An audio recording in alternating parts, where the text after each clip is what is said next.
Soboslai's back. Oh, isn't he back? He just loves a brilliant goal. This is not the same Liverpool. And if you think changing the manager has made them weaker, you might want to look again. Andoni Iraola's first game in charge ended with Liverpool beating Sunderland 4-2, with goals from Kieran Morrison, Dominic Szoboszlai, Federico Chiesa and Luis Kumas. And they did it without several of their biggest stars, who are still returning after the World Cup. Because imagine adding Florian Wirtz, Alexander Isak, Ryan Gravenberch and Alexis McAllister to what Iraola is already building. Wirtz gives them creativity between the lines, Isak gives them one of Europe's most complete strikers, Szoboszlai brings power and relentless running, and Iraola brings the aggressive pressing and vertical football that made his Bournemouth team so uncomfortable to play against. Liverpool already had quality. Now they could have something even more dangerous, quality built for aggression. And this is where Liverpool fans and everyone else are probably going to see things very differently. Some will look at the changes and see a team starting another rebuild, but others will look at this squad and see a potential Premier League monster. Because if Iraola can combine his intensity with the talent Liverpool already possess, the question isn't whether this team can compete next season, it's how on earth the Premier League is supposed to stop them. The biggest reason this Liverpool feels different is Andoni Iraola. Liverpool did not appoint him because they wanted a safe continuation of Arne Slot. They appointed him after 3 seasons at Bournemouth, in which he built one of the most aggressive, uncomfortable teams in England and took the club to a 6th place Premier League finish, the highest in Bournemouth's history. Liverpool then brought 4 members of his Bournemouth staff with him, including assistant coach Pablo de la Torre and tactical analyst Tom Webber. That tells you this is not a cosmetic change. Liverpool want Iraola's ideas installed properly. And those ideas fit Liverpool almost suspiciously well. Iraola wants intensity. He wants his team to press high, attack quickly once possession is won, and keep enough players close together that the next pass is always available. He has already spoken about creating a collective platform where players can operate in their best roles rather than being forced into jobs that don't suit them. That should immediately appeal to Liverpool fans, because this squad already contains players built for high-speed football. Dominic Szoboszlai can press, carry and arrive late into the box. Ryan Gravenberch can receive under pressure and drive through midfield. Florian Wirtz wants the ball between the lines. Alexander Isak wants space to attack. Jeremy Frimpong and Milos Kerkez naturally want to push forward. Now put all of that inside a system that actively wants games to become intense. That is where Liverpool could become frightening. But there is another reason this appointment matters. Last season was poor by Liverpool standards. They finished 5th, securing Champions League football only on the final day with a 1-1 draw against Brentford. That came 1 season after winning the Premier League under Arne Slot. So Iraola is not inheriting a broken club. He is inheriting an expensive squad that underperformed.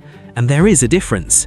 Because when the talent is already there, a tactical change can transform everything very quickly. Which brings us to the players. Start with Dominic Szoboszlai. Liverpool have just handed him a new long-term contract after his best individual season at the club. He finished 2025-26 with 13 goals and 12 assists in 53 appearances and was voted Liverpool's Men's Player of the Season by supporters. That is exactly the type of midfielder Iraola should love. Szoboszlai has the engine to press, the physicality to cover huge areas, and enough quality to decide games himself. Under a coach who wants aggressive counter-pressing and vertical football, he could become even more influential. Then you have Florian Wirtz. Liverpool spent heavily to bring him from Bayer Leverkusen in 2025, And although his first English season had interruptions, he still showed why the club wanted him. In the Champions League alone, he produced 1 goal and 3 assists in 9 appearances, while constantly operating in the spaces behind opposition midfielders. Wirtz does not need to play at 1 speed. That is important. When everybody else is sprinting, he can pause. When the defence steps forward, he can slide the pass behind them. And when Liverpool win possession high, he is exactly the type of player you want receiving the next ball. Then there is Alexander Isak.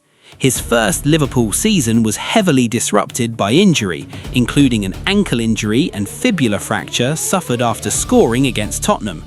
He finished with only 3 goals in 36 appearances, which is nowhere near his normal level. But before moving to Anfield, Isak had scored 54 goals in 86 Premier League appearances for Newcastle and 27 in all competitions during his final season there. That is why his second season is so interesting. A fully fit Isak in a team built to win the ball high and attack quickly could be completely different from the stop-start version Liverpool saw last year.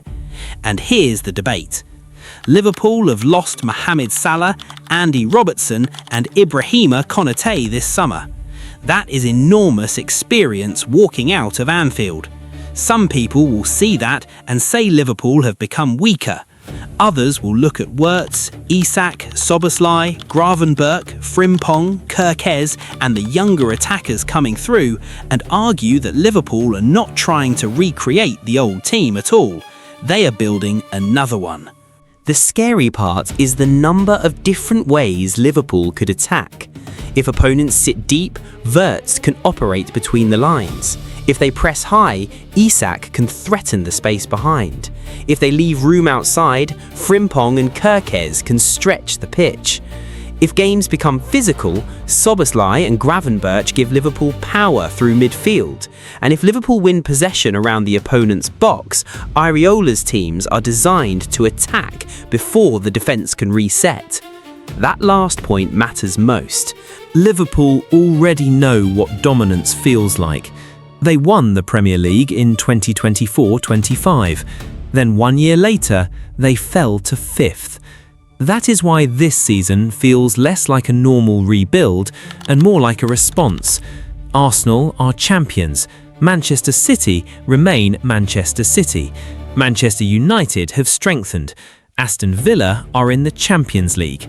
The Premier League is not waiting for Liverpool to figure things out, so Iraola has to make this work quickly. But the ceiling is obvious.